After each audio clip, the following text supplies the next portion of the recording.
Setelah membuang Yusuf ke sumur, saudara-saudaranya sangat takut untuk pulang dan bertemu Nabi Yakub. Mereka pun menunggu sampai malam agar bisa menutupi keburukan mereka. Mereka juga memiliki ide untuk mengatakan kepada Yakub kemana Yusuf. Mereka akan mengatakan bahwa Yusuf dimakan oleh serigala, dan pakaiannya dilumuri darah kambing, agar terlihat dia memang dimangsa oleh serigala. Saat mereka sampai di Kanaan, semua keluarga ternyata sudah menunggu kehadiran mereka, dan Yakub sangat mencemaskan Yusuf. Ketika anak-anak yang datang sambil berpura-pura menangis, Yakub menyadari bahwa Yusuf tidak ada di antara mereka, lalu ia pun jatuh pingsan. Saat sudah sadar Yakub bertanya kepada Yahuda, apa yang sebenarnya terjadi.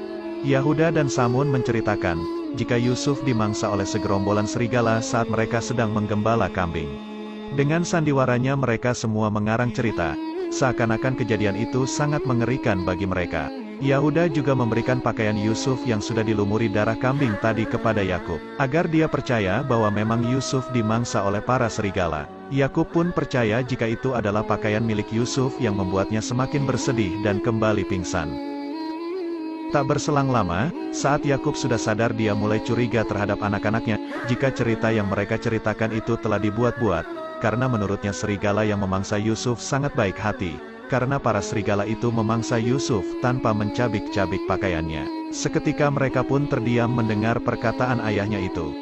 Zulfa pun kembali mengingatkan mimpi Yakub tentang seorang anak yang diserang kawanan serigala waktu itu.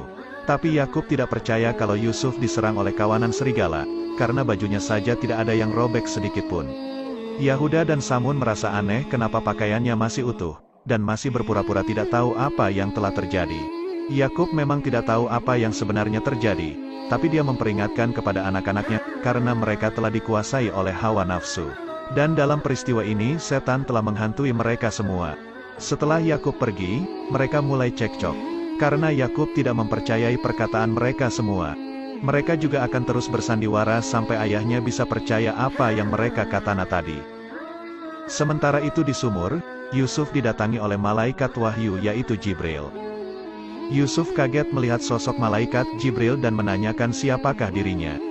Lalu Jibril mengatakan bahwa dia adalah utusan Allah, untuk menemani dan membuat hati Yusuf tenang. Yusuf langsung menceritakan kejahatan saudara-saudaranya sampai dia babak belur kepada Jibril. Jibril pun mengatakan dengan izin Allah, luka di tubuh Yusuf semuanya sudah sembuh. Yusuf kembali pertanyaan bagaimana cara mengobati luka hatinya yang telah dizolimi oleh para saudaranya. Tapi dia tidak ingin saudara-saudaranya itu dihukum karena dia sangat menyayangi mereka semua. Yusuf hanya bingung kenapa para saudaranya tidak menyukainya, dan apa salahnya kepada mereka. Jibril menjelaskan, setelah peristiwa ini kelak keturunan Bani Israel juga akan melakukan hal yang sama kepada keturunan Nabi, bahkan sampai membunuhnya. Semua Nabi akan mendapatkan perlakuan buruk dari mereka ini. Makanya keturunannya nanti akan disebut Bani Israel. Itulah yang Yusuf takutkan. Kelak ia juga menginginkan agar mereka segera bertaubat kepada Allah. Jibril langsung menjawab perkataan Yusuf, jika nantinya dialah yang akan memaksa para saudaranya untuk bertobat. Setelah waktu yang cukup lama, Yusuf nantinya akan berkuasa atas mereka dan membuat mereka menyesali semua ini. Sebelum pergi, Jibril mengatakan kepada Yusuf kalau dia harus terbiasa menjalani banyak kesulitan. Keesokan harinya, semua warga Kanaan dan keluarga Yakub mencari Yusuf di sekitar ladang gembala yang biasa mereka tempati. Saat beberapa warga mereka di sumur Yusuf, malaikat Jibril kembali datang kepada Yusuf dan menyuruh Yusuf untuk tidur. Karena Allah berkehendak lain jika Yusuf belum boleh bangun dan kembali ke ayahnya Nabi Yakub.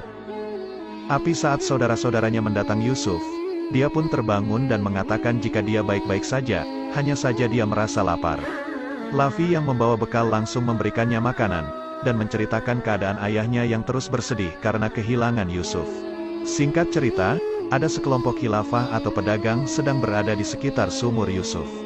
Dan di saat itu juga datang badai pasir yang membuat khilafah itu harus kehilangan arah untuk menuju Mesir. Ternyata pemimpin khilafah itu juga pemeluk agama Tauhid, karena dia juga merupakan cucu dari Nabi Ibrahim, pria itu bernama Malik. Mereka pun bergegas melanjutkan perjalanan menuju Mesir, tapi karena mereka kehabisan air, mereka harus mencari air terlebih dahulu agar persediaan mereka bisa mencukupi saat dalam perjalanan. Ketika khilafah itu mendekati sumur Yusuf, Para saudara-saudara Yusuf segera bersembunyi, karena mereka tidak ingin ketahuan.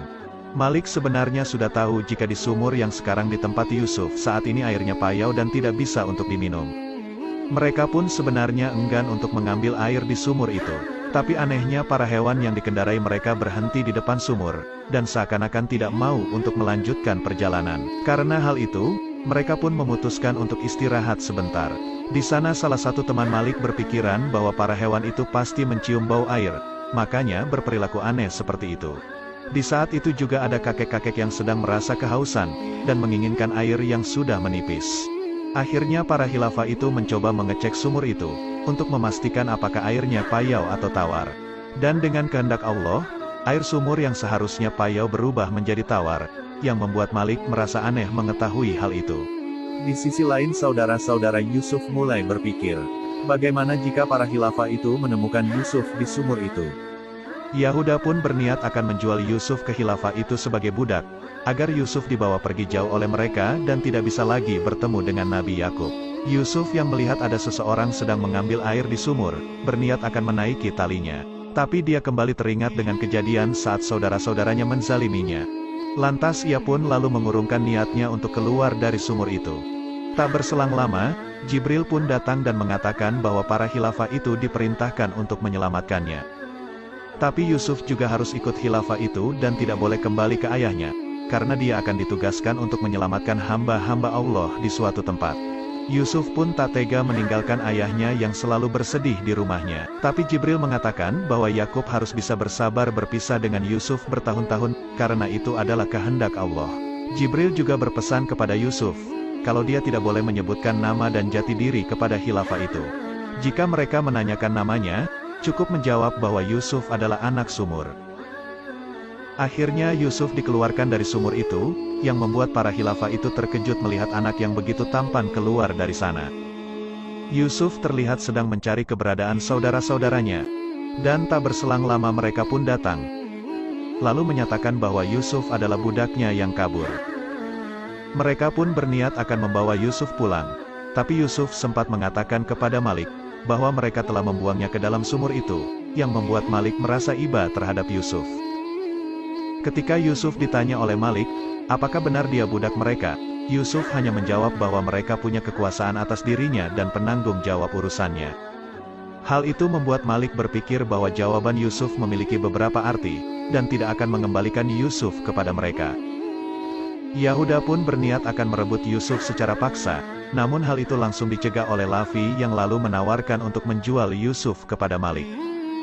Malik pun merasa aneh, kenapa mereka begitu cepat berubah pikiran.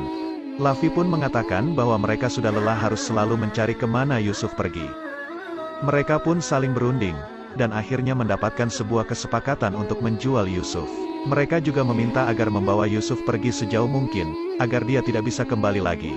Yahuda lalu mengancam Yusuf, jika dia kembali lagi ke Kanaan, maka dia akan langsung membunuhnya. Mereka juga mendatangani sebuah bukti transaksi penjualan budak, agar nantinya Yusuf bisa dijual kembali oleh Malik. Sebelum pergi, Lavi mengatakan kepada Yusuf, bahwa para khilafah ini lebih baik dari mereka, dan menyuruh Yusuf untuk pergi bersama khilafah itu. Yusuf mengatakan bahwa ini semua memang sudah kehendak Allah, jika dia harus ikut bersama para khilafah ini.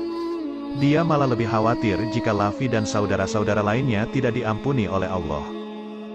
Yusuf juga meminta Lavi untuk menjaga adiknya Benyamin di rumah. Setelah itu Yusuf pun pergi meninggalkan saudara-saudaranya bersama para khilafah menuju negeri Mesir.